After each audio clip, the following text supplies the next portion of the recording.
Father Peter Funk is the prior of the Monastery of the Holy Cross, a contemplative Benedictine monastery in the Archdiocese of Chicago. Before entering monastic life in 1997, he was a choral conductor at St. Thomas the Apostle Parish and the University of Chicago. His exposure to great Renaissance composers catalyzed his desire to enter religious life, as well as his interest in the power of Catholic culture to evangelize. Having studied theology at St. John's School of Theology in Collegeville, Minnesota, where he majored in Scripture, he was ordained to the priesthood in 2004.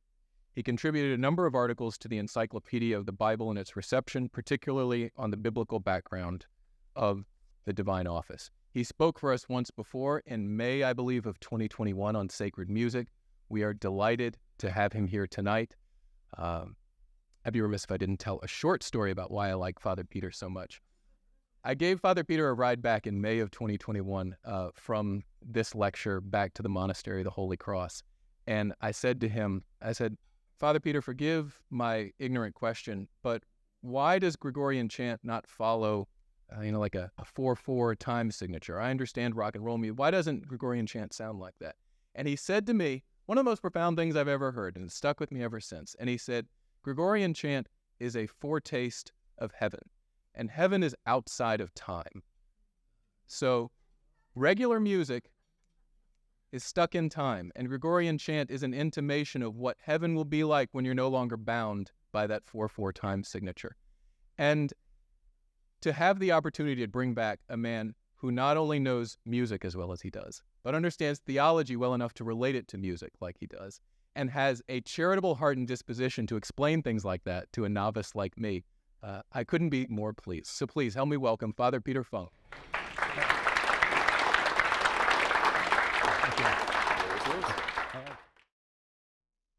Well, thank you so much for that introduction, Austin. It's great to be back and great to see so many of you here. Thank you for coming out tonight. So I've been asked to speak about a rather different topic this evening, the relationship between monasticism and philosophy. And I'd like to begin this evening with a quotation and then two anecdotes to kind of set the stage for this. So here's the quotation. It's from Evagrius of Pontus, 4th century monk. A monk is someone who is separated from everybody and attached to everybody. So I think he sums up a certain claim I'm going to make tonight, which is that monasticism is not only a friend to philosophy, but at root is philosophy proper, which is a love of wisdom. The wisdom that is revealed to be Jesus Christ in our faith. And in this world, realization of true wisdom requires a certain separation from the world. Now the anecdotes. 5 years ago, I spent a month living in the family home of a friend who was a fellow at King's College in Cambridge, and he managed to arrange for me to have access to the college library and dining hall, so during the day I could do some research on moral theology, which is an interest of mine. And in the evenings, we frequently met up at evensong at King's College Chapel, which is the equivalent of Vespers, which I'm normally bound to pray as a monk. And the dean there very kindly placed me in the back row with the clerics and fellows of the college, because that's where a monk should go. But it was interesting because we weren't in a monastery, we were in a university. And then my friend at one point surprised me when we were discussing this. He said he wanted to support our monastery, even though he himself is not a Catholic, not really a believer, he's more of an agnostic. He said, we're in the same field, I thought, well, that's interesting. I mean, I see the connection between monasticism and the modern university, but most people in universities don't see that connection anymore. So I thought that was interesting. And that brings me to my second anecdote, which is going back about 15 years now. There was an undergraduate at the University of Chicago who asked me to write a letter of recommendation for him for the Marshall Scholarship. And he was going to study the relationship between science and religion. And he got the scholarship, thanks be to God. And so I was invited to a reception for all the students who won these scholarships. And I was the only monk there. And most of the professors were scientists. And there was a definite, incongruity about me being there. And there was even a kind of feeling like, why would this obscurantist, obsolete kind of person be at the university? And this is in spite of the fact that so many university practices, the use of deans, high table, say it in England, evensong, all these things are borrowed directly from monasticism. Like there's a direct line. It has to do with how institutions promote learning, how institutions promote the pursuit of wisdom. And I'll just point out, if you've ever been to the University of Chicago campus, it's largely patterned after Cambridge. And the auditorium at Kent Chemistry Center is actually patterned after a chapter room. It's got the architecture of where monks would meet to discuss important decisions. The whole community would gather there. And so there it is, right in the middle of a modern secular university. Now, my subject tonight is not actually the relationship between the university and monasticism. But I think these anecdotes help us to show some of the relationship that was once robust between monasticism and philosophy that's now become somewhat tenuous and difficult to see. Philosophy, once upon a time, was a unifying practice, much as monasticism is intended to be a comprehensive way of life. And again, this relationship has now become obscured to the point where monks who were once considered philosophers have come to be seen as again, obsolete or obstructionist to actual wisdom or learning. And if we're going to understand how this relationship actually works, we're going to have to do some scholastic archaeology together. So I'm going to begin with this excavation with an acknowledgement of where things stand now. So first of all, I would suspect most contemporary Catholics understand the Benedictine order as one of a larger number of religious orders, so kind of specialization among the religious orders in the practice of the religious vows. But in fact, Benedictinism is actually a form of monasticism which predates the whole concept of a religious order by many centuries, including the traditional vows that religious make. We actually don't make vows of poverty, chastity, and obedience. They're included in a different set of vows that we have, but these were a later development in the Middle Ages, whereas our foundations go back to the 4th, 5th, 6th century of the church. And in fact, monasticism, both in the Catholic Church and in the Orthodox Church, are constitutive of the church itself. There's a aspect in which there have to be monks for there to be a Catholic Church, okay? And we honor, as monks, this long and important history in our contemporary context by, ironically, not being a religious order. We are actually a confederation of autonomous monasteries. And our charism, in a sense, is simply to live the Christian life as radically as possible and to explore how radically it can be lived. That's what monks do. We try to find what are the implications of the gospel, what possibilities are there that are opened up by the great revelation we've received in Christ. Similarly, philosophy has come to be understood as one of a series of possible academic specializations, right? Rather than a comprehensive way of understanding the world in general, way of coming to understand the world. And so there's a similar kind of way in which it's seen as this kind of reduction to one niche, as monasticism is seen as a niche, whereas in both cases they should be something that's more comprehensive. So just as monasticism is intended to be a radical realization of a life intended for all Christians, philosophy, which is literally the love of wisdom, was once understood as an all-encompassing search for understanding, covering all facets of life, a radical pursuit of anything that human beings are capable of understanding, trying to become more and more rational by testing things out. So as such, in the early years of philosophy for men like Socrates, Plato, and Aristotle, this was not a pursuit that was separated from theology or politics or science. And what these philosophers discovered, and which is the great inheritance we receive from the Greeks, is that at the very outset of the tradition of Western philosophy, I think it's worth stating very clearly, which will help us to understand monasticism better. One of the first insights that Socrates had was that true understanding requires us to ask some very difficult questions. It requires a willingness to re-examine what we think we know, to test it against critical scrutiny. And so, for instance, the questions we might ask would be, do the ideas I have about life, are they demonstrably true? Or do I just believe them because that's what everybody else believes? Or do I believe them because some authority told me that that's true and I trusted the authority? How many false ideas might I be willing to entertain if they happen to be beneficial to me in some way, if they help me to be more successful or more wealthy or whatever it is? Might I overlook some things that are actually true that would be inconvenient for my way of life? Now, answering these questions requires that the person who is pursuing wisdom adopts certain kinds of strategies. It's a little dangerous to ask these questions, right? Because you can run into problems with authorities, with your neighbors, and so on.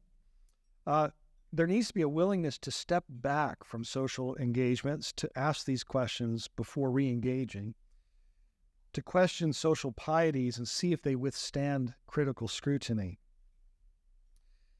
Among the principal opponents of Socrates' approach were professional rhetoricians. They were known as the sophists, or at least we call them that today. And they were skilled at producing arguments for whatever conclusion you wanted to come up with, whether it was true or not. Okay? And of course, this is a very valuable skill to have. If you want things in life, it's good to be able to persuade people that they should cooperate with you in achieving this. And they posed as a certain kind of authority of the time because they knew how to argue in such ways that most people would believe their arguments. Now, their knowledge was self-interested and self-promoting, and one of the criticisms that Socrates and others made of them was that if they're going to make money doing this, they're going to be biased in favor of certain types of answers that will please their patrons, right? Those who are paying them. And this seems obvious in some ways to us, especially the way I've framed it. But it's important to understand the sophists definitely had their defenders in those days because their approach worked. And, you know, we need things to work. We need to work together in politics to have a way of life that coheres. And sometimes it's just easier not to bother with whether this is actually true or not, right? But this is not, according to Socrates, the way to true wisdom. And as a side note of anticipation of our modern situation, it's good to note that in the 19th century, the German philosopher Friedrich Nietzsche very much took the side of the sophists. At the very least, he was critical of Plato and Socrates. And he had a point, I think. What if Socrates' own arguments were self-justifying? I mean, after all, he did gain a certain amount of fame or notoriety. I mean, we all know the name Socrates. I'm not sure how many of us know the names Gorgias or Callicles as representatives of the sophists. So maybe Socrates was deceiving himself after all, right? I think Socrates suffered a little bit because his own ideas were passed on primarily by someone else, Plato. And Plato, when he wrote his dialogues where Socrates is arguing with people about what's true and what's not true, Socrates always wins, right? So Plato leaves himself open to a certain kind of criticism. We should also not forget, this is a hard thing to swallow sometimes, but all literature has a kind of rhetorical purpose. Like Plato's trying to convince us that Socrates is onto something. So he uses the kinds of persuasive strategies that the sophists used. And that again opens him up to the criticism, well, maybe you're just persuading us of this because you want your philosophical school to flourish, right? Those sorts of things. It's interesting, by the way, that neither Socrates nor Jesus wrote books, right? There's something about putting things in writing that leaves open the possibility of a kind of criticism that an oral teaching in person is less susceptible to. A couple more things about ancient philosophy before we get to the Christian dispensation. So Plato's most gifted student, Aristotle, he recognized part of this problem. And so 2 books in his most influential book on ethics, the Nicomachean Ethics, he devotes to friendship. And part of this, though I don't think he goes quite far enough myself, part of this is we need friends who know us and care about us, who share with us a certain desire for virtue, and so on, to let us know when we're going down the wrong path and say, well, have you thought of this? Or I think you're wrong. I think you've fallen away from virtue. Whoops. And this is important because it's very easy for us to have a limited point of view. And we need to have people that we trust who can say, I think you're mistaken. And then we can reevaluate and so on. And so again, as I suggested earlier, Plato, in spite of his manifest love for Socrates, may have done him a bit of a disservice by portraying him as a kind of flawless person, leaving him vulnerable to future readers like Nietzsche, who would question the agenda behind this representation of Socrates. So this need for correction from someone else's point of view, actually, again, it's odd. It turns out to be Aristotle's weakness, okay? And I'm going into all this because I want to represent Christianity as the true philosophy. And so we need to understand what the Greeks, how much they achieved, but what they were missing. And so, for example, Aristotle rules out ahead of time the possibility that you can philosophize with slaves, with women, with barbarians, with the sick. These persons were considered not to have the proper place in society to pursue wisdom. And of course, this looks abhorrent to us today, and it's one of the reasons why Aristotle was kind of chucked out in the 14th and 15th centuries, and he can be difficult to introduce even today. The Stoics, who flourished after Aristotle, tried to address this by taking a more cosmopolitan approach, listening to the voices from other cultures, passing on Greek culture to different places in the world, but then learning these new cultures and so on. And insisting that whatever is true in Greece also needs to be true in Rome or Riyadh or Rio de Janeiro or wherever, right? And so listening to the most possible voices critically is important to make sure our own perspective isn't too self-interested. And any true wisdom that aims to look from every point of view will necessarily involve theology. It necessarily involves God's point of view. And again, this is another weakness in Greek philosophy. It lacks revelation. And so as a result, the Greek philosopher is always a little bit uncertain about the nature of God and our relationship to him and his relationship to us. Is he friendly? Is he not? Does he care? Aristotle's God doesn't care about us. But that's his best guess. He doesn't really know because he doesn't know Christ. So let me recap what philosophy is. It's a love of wisdom, the pursuit of which requires a certain social detachment, a certain kind of poverty of spirit, disinterestedness, a holistic, or we might say Catholic, perspective that's willing to hear as many voices of criticism as possible, and the need to hear from different parts of society while maintaining a certain distance at the same time is quite interesting. It implies a politics, implies relationships of working together, of separating and delineating different roles. It might even imply the overthrow of the political landscape. This is, again, one reason why Socrates was put to death. He was too dangerous for the authorities. Plato acknowledged this, and in his greatest dialogue, The Republic, again, I think he shows the problem of Greek philosophy, the kind of dead end it keeps running into, because he paints the picture of an ideal city where everything's laid out perfectly, but it's based on a lie. He admits this. It's based on the noble lie.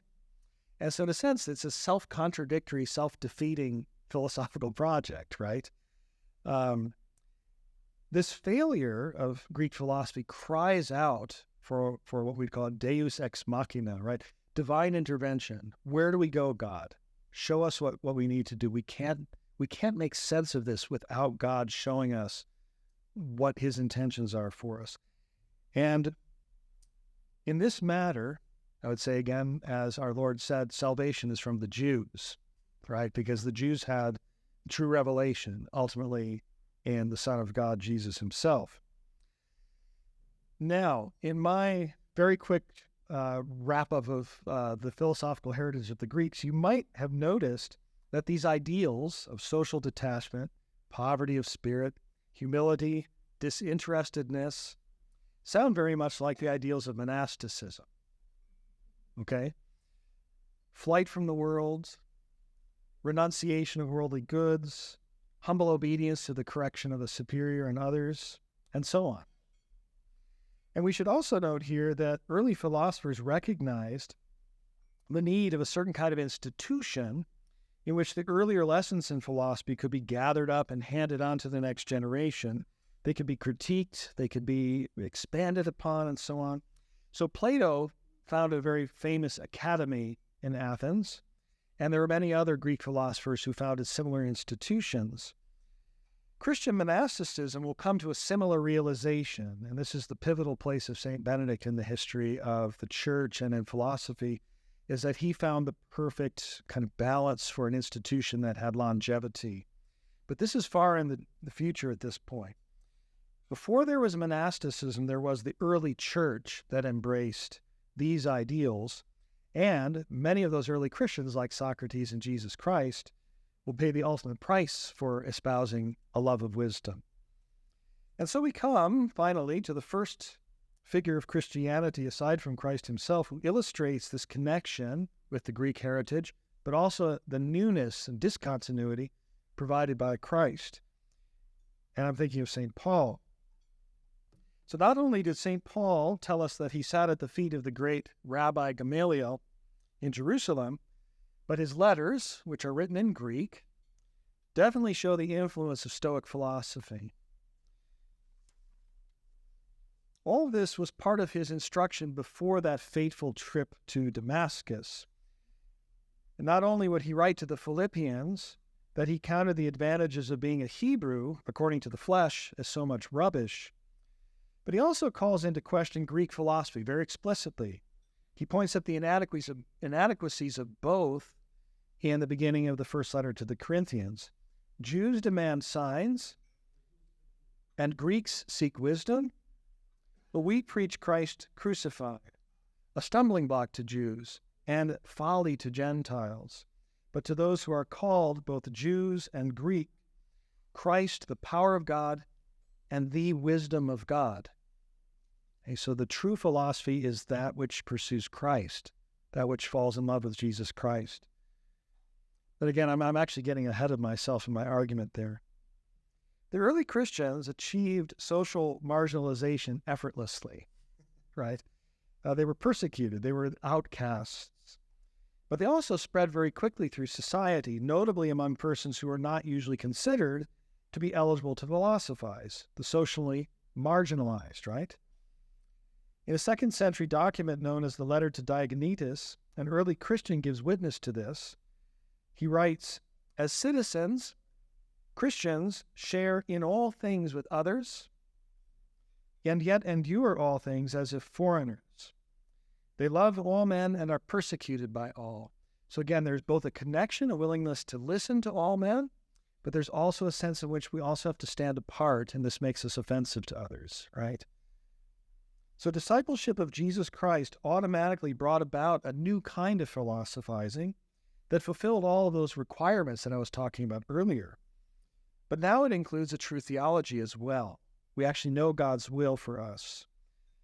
And there's a much greater inclusiveness and openness to listen to voices in society that we didn't listen to before. The poor, the sick, women, barbarians, and so on and so forth. The person who best put this into words was Justin Martyr. Here he is. You see, he's very early. He was a Palestinian Greek who spent his entire adult life traveling about listening to different philosophers. This is before he became a Christian. And then one day he met an old man who introduced him to the gospel.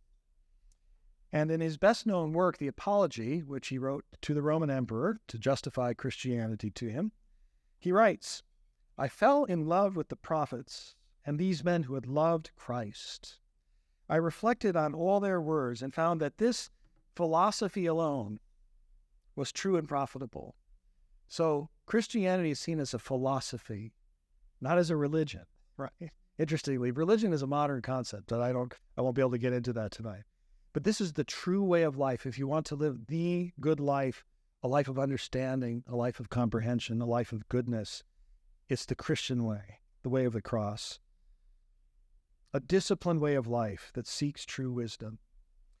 Now, the greatest Christian intellectual of this early period is undoubtedly Origen of Alexandria. We're still in the time of persecutions, by the way. His father died a martyr, and Origen was tortured, and so is known as a confessor of the faith. He didn't die as a result immediately of that torture.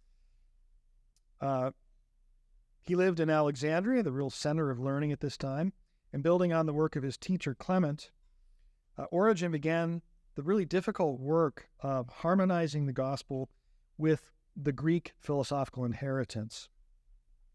This, at the time, was a schematized version of Plato's works, which we today call Neoplatonism, the New Platonism. Origen is important for our topic of monasticism. I promise you I'm getting there.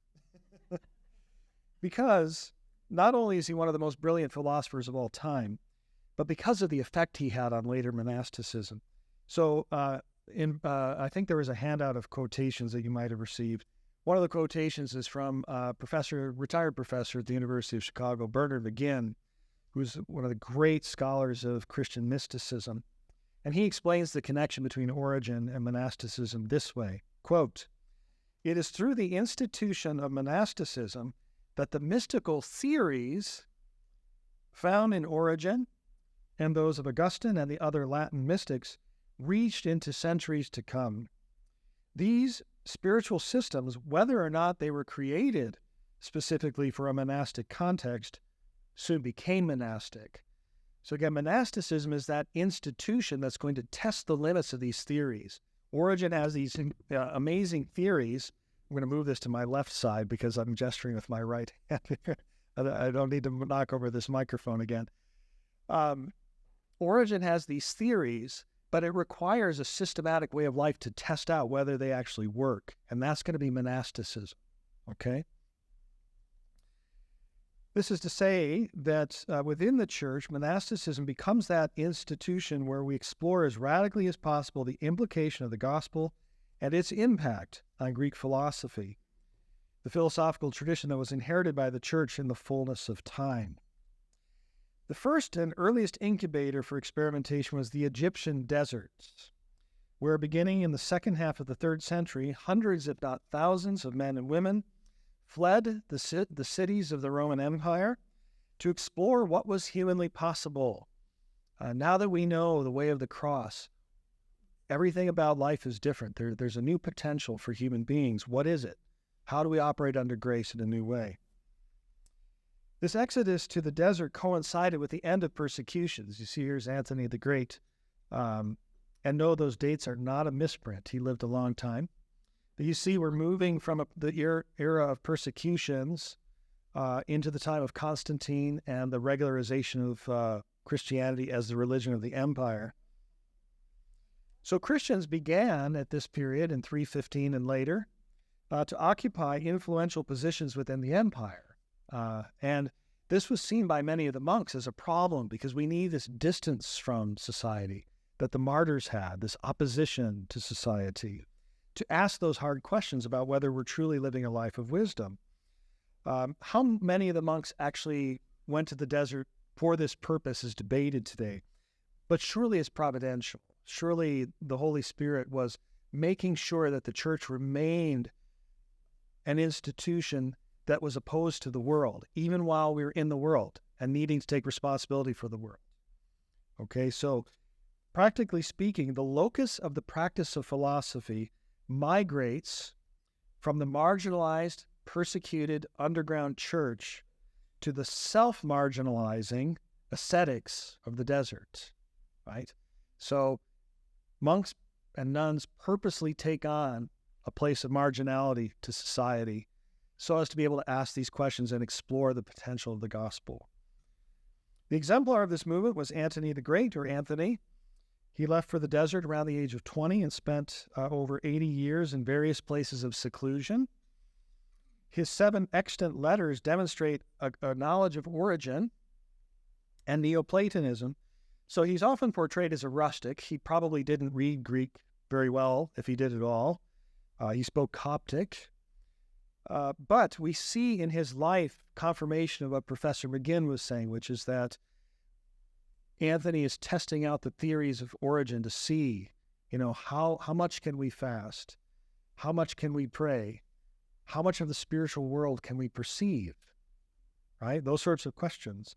And by the way, I forgot to put this in my talk, but you see that this is a famous image of Anthony and his temptations. You see all the demons are trying to get him to stop praying because he's threatening their hold on the world, right? They are the rulers of this world, of the adjutants of the Prince of Darkness, and Anthony is just paying no attention to them. He's completely unmoved by their temptations. He's got to this place where they can no longer get to him. And so this is part of what monasticism aims to do, which I'll say in a moment more about it. Even more of the Greek philosophy of origin can be found in the works of probably the first great systematic theologian of the church, Evagrius of Pontus. I opened with a quotation of his. Again, we see the influence of Stoicism in his thinking. This is a philosophy that emphasized self-discipline, the cleansing of the passions, that in order to think clearly, we have to be at a distance from our own anger, from our own sadness, from our own pride, and so on. And this self-examination of one's own thoughts and passions, careful inventorying of one's thoughts, is part of the important monastic heritage of achieving a place of disinterestedness, so that I'm ready to receive whatever is true without fear, without self-involvement in a sense. Evagrius sorts these thoughts and temptations into three categories. There are thoughts that come from God and should be embraced. There are thoughts that come from demons that should be rejected. And then there are thoughts that spontaneously arise from our own experience of ourselves and our lives and our relationships. His categorization of these thoughts eventually becomes the basis of the 7 deadly sins that we still use today, okay? So Evagrius is not a name that's well known, and so when I say he's the first great systematic theologian, it's hard to see that, and historically there are reasons for that I don't need to go into. It's just important to know that he's still read by monks today with great profit. In the work of the Egyptian monks and nuns, we find that wisdom is being extended to include a whole set of behaviors that was not thought possible before.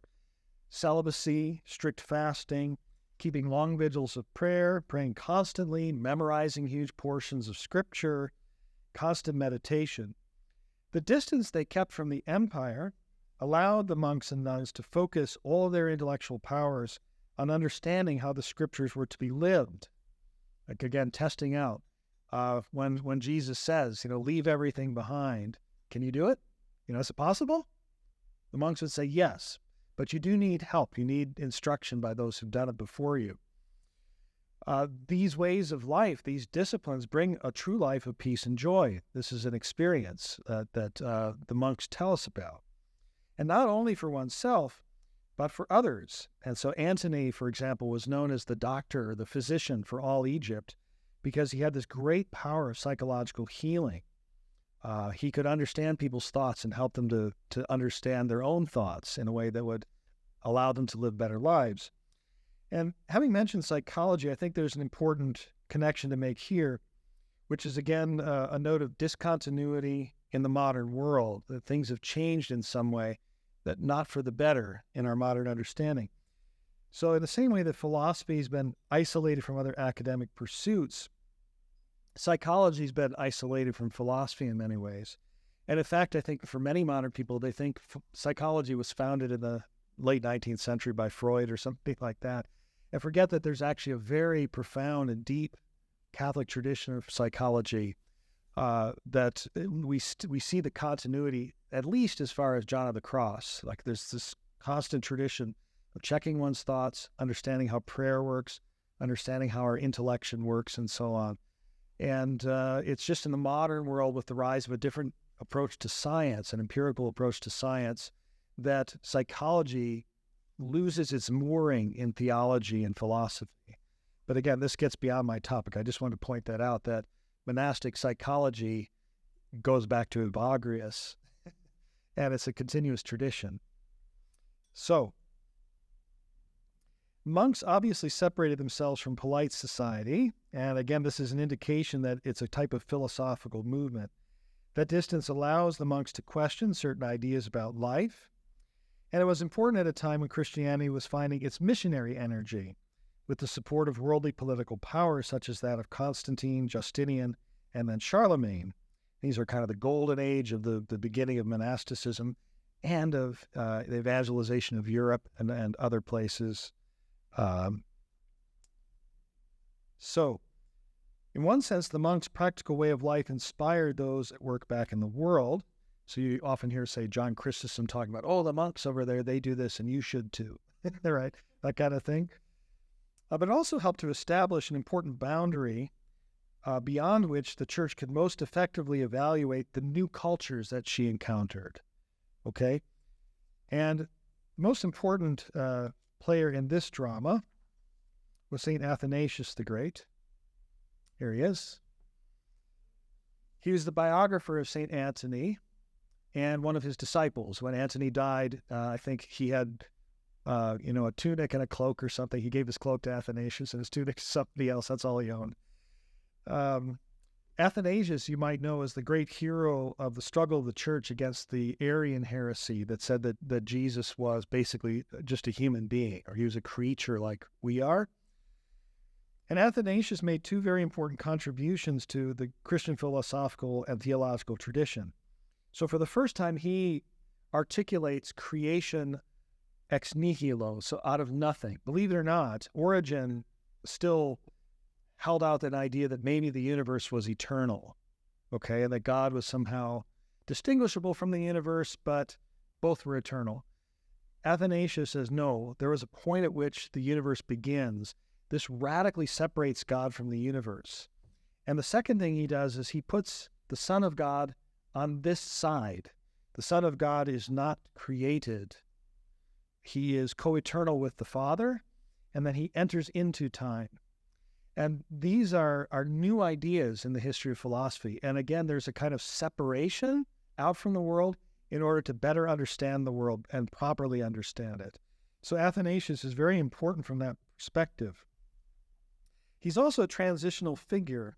He always had one foot in the world. He didn't spend a lot of time as a monk. He was very early on involved in theological controversies, was made Patriarch of Alexandria, was exiled, I think, 3 different times. He was on the run.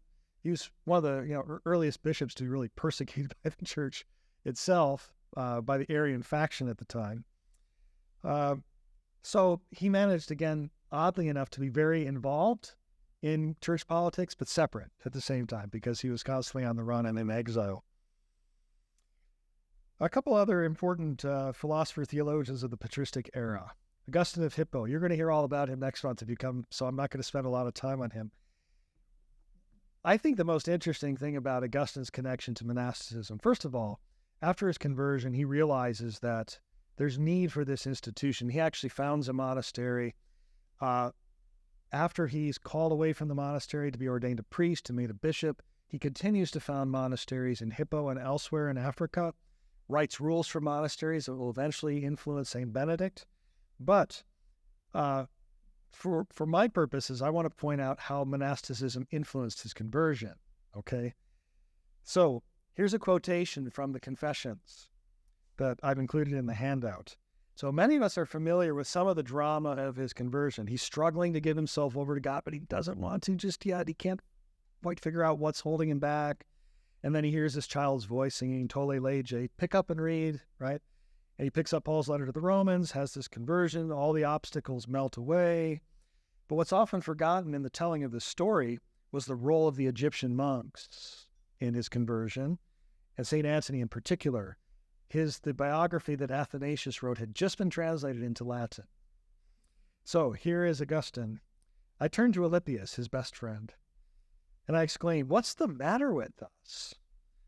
These men, these Egyptians, they haven't had our schooling, yet they stand up and storm the gates of heaven, while we, for all of our learning, lie here groveling in this world of flesh and blood. ...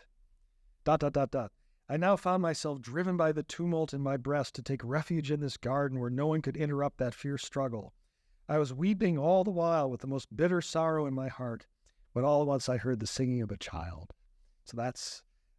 So there's something about encountering these incredible examples of philosophy for that St. Augustine, for all of his philosophical knowledge, was missing something, and the Egyptians had it, and he wanted that.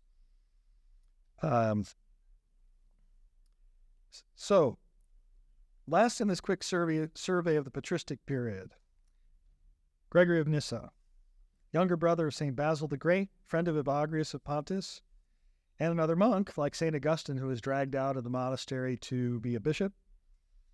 He's probably the greatest heir of the philosophical thought of Origen and the Neoplatonists. Among his important contributions was the notion of eternity, heaven, in which change and stability, the one and the many, are finally reconciled in some mysterious way. So for Gregory, perfection is continual growth in perfection.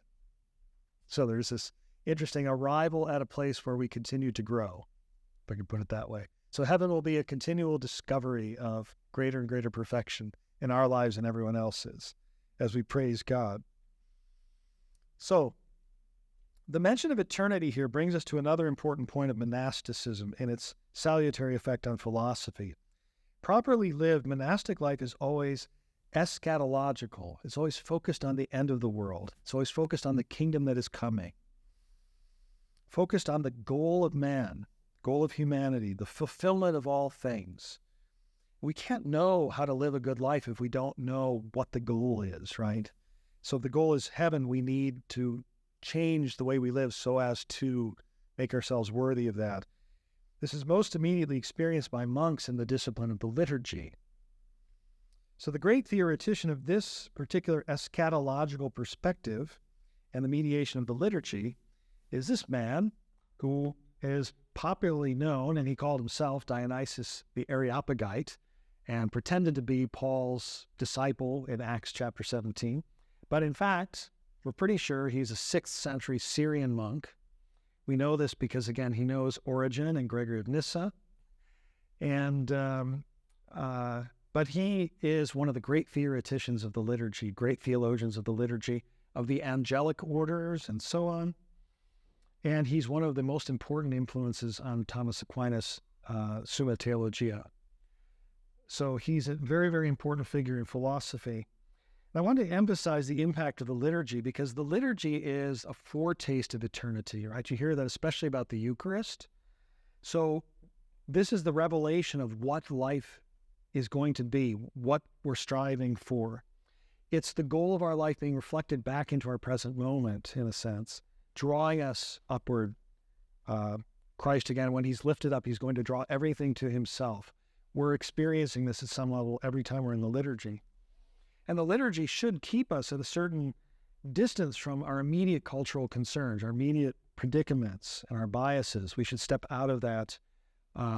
There's the wonderful cherubic hymn in the Orthodox tradition, let us let go of all of our cares so we can welcome the cherubim, right, who are coming, upholding Christ the Lord, who's going to make himself present in the Eucharist.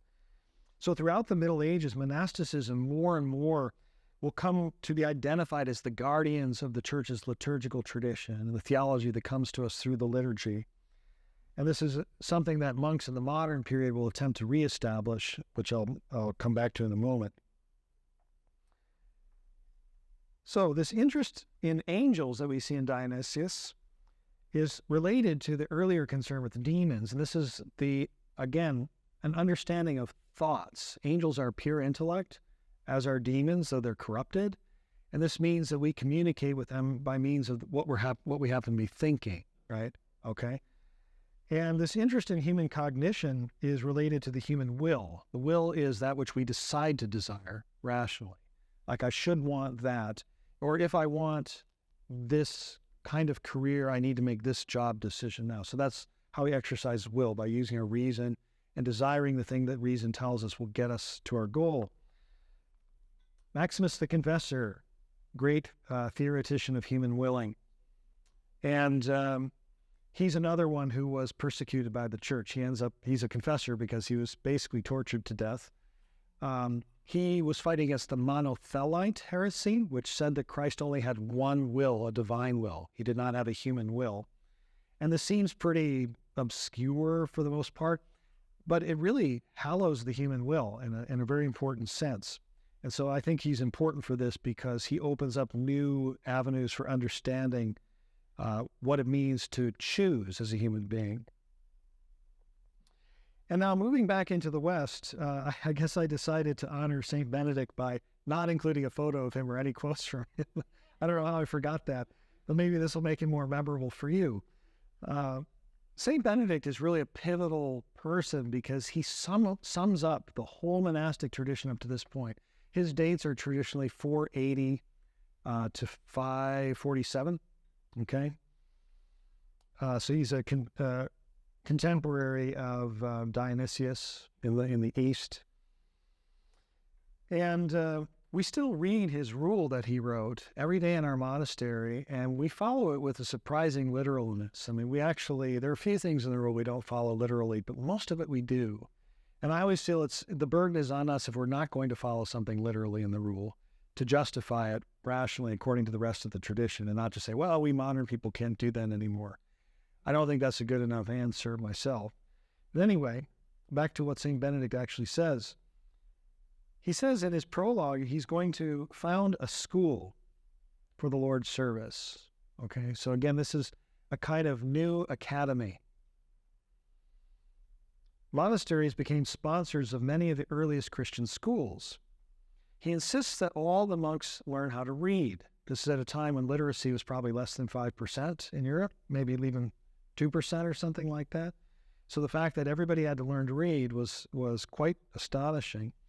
And this led to monasteries being among the most important libraries and conservers of texts, promulgators of texts.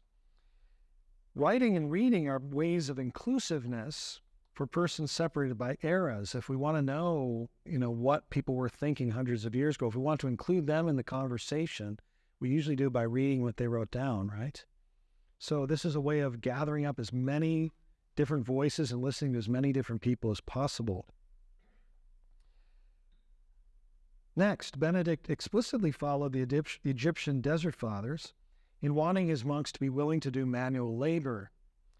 This was considered beneath the vocation of a philosopher. Philosophers needed to sit around and think. Like if you're working in the fields, you don't have time to think. Well, the Egyptian monks thought otherwise, that there's something actually dignified about human labor. And it's taken us a long time to really capitalize on those insights of monasticism, which is too bad because I've often wondered, if we hadn't made some of these connections earlier, maybe we could have headed off Marx and others at the pass, and instead of going through the difficulties of a Marxist theory of labor in modern times. But anyway, that's again kind of a digression. Benedict also lays the groundwork for the medieval monastic liturgy, which provides a daily dose of revelation in the cloister, calls us away from a too close identification with the immediate culture. And at the same time, again, I keep going back to this Evagrius thing. A monk is one who's connected to everybody and separate from everybody. So philosophers are those connected to everybody and separate from everybody. We're Christians in the world, but not of the world, right? All those ideas. So not only does Benedict call his monks away from the world, but he wants them to practice stability of place, to live in one place with the same neighbors for the rest of their lives. This allows them to go deep into the actual cultural fabric and over a long period of time to change the culture gradually, right? By understanding it from within, but also critiquing it from without. So these are important principles within Benedictine monasticism. And as a kind of proof that monasticism was still at this stage identified with philosophy, we should note that in the year 529 AD, 529 AD, Justinian, the emperor in Byzantium, Constantinople, closed Plato's academy in Athens. And a pious tradition almost immediately grew up afterward that claimed that it was that same year that St. Benedict wrote his rule. Okay? So the transfer, again, is from Greek philosophy to Christian monasticism. Now, I'm going to run through the last names here very quickly. We're going to have a number of Celtic and British monks and scholars who were influenced by the monastic tradition. The desert tradition in Europe actually found very fertile ground in the British Isles in this period where the continent was in great turmoil. British Isles actually were a place where learning was preserved. We even have great scholars in Greek at this time. The great symbol of this is the monk Bede, who's probably the father of Christian historians in many ways. So he lived his whole life in a monastery, and he and the monks around him influenced many of the thinkers who came after him, including, here are Alcuin of York. So York is not too far from Bede's monastery. Alcuin is not clear if he was a monk ever, but he learned at monastic schools and was considered the most learned man in Europe at his time, and was summoned by Charlemagne to reform the schools liturgy of the new Carolingian Empire. And he also, by the way, one of his innovations, which I put in to the handout, is he was not very happy with some of Charlemagne's political strategies. For instance, there was a long protracted war between the Franks and the Saxons, and Charlemagne just decided he would forcibly baptize the Saxons, and they would just be killed if they wouldn't be baptized. Alcuin was not in favor of this policy, so he exercised a certain criticism of the culture and said men can be attracted but not forced to the faith. You may drive people to baptism, but you won't move them one step further in religion. So here we have the beginnings of a sense, again, of an idea that really comes to fruition at Vatican II of religious freedom, the freedom of conscience, that you can't compel faith. Faith has to be something that's freely embraced.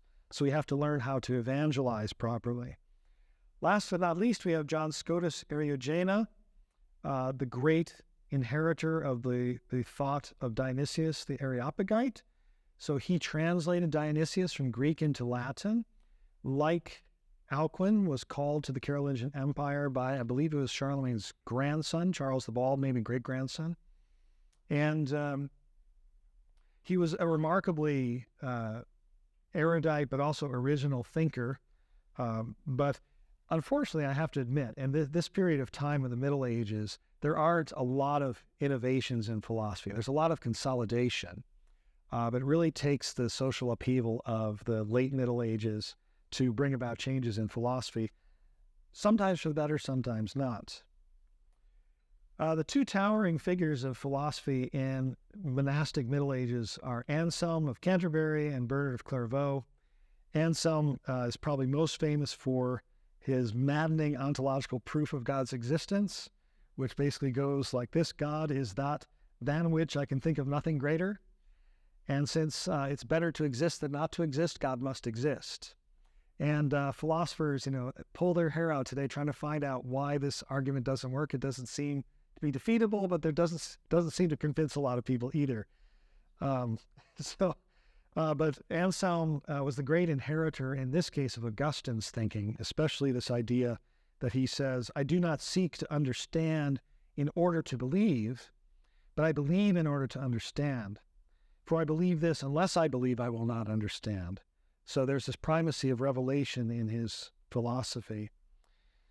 Bernard was not a very innovative philosopher, though he's more of a caution against the direction philosophy is going, which is more analytic, more dialectic.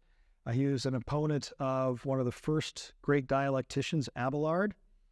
After Abelard was defeated by Bernard in debate and fell into scandal, he ended up living at the monastery of Cluny under Peter the Venerable. So monasteries were just everywhere. You couldn't really go anywhere in the Middle Ages without encountering monasticism. Now I need to wrap up here. And now, in the long run, Abelard's questions, which Bernard opposed, were largely vindicated, and so monasticism eventually gives way as the place of Christian philosophizing, first to the Mendicant orders, the Dominicans and Franciscans, and then to the high medieval university.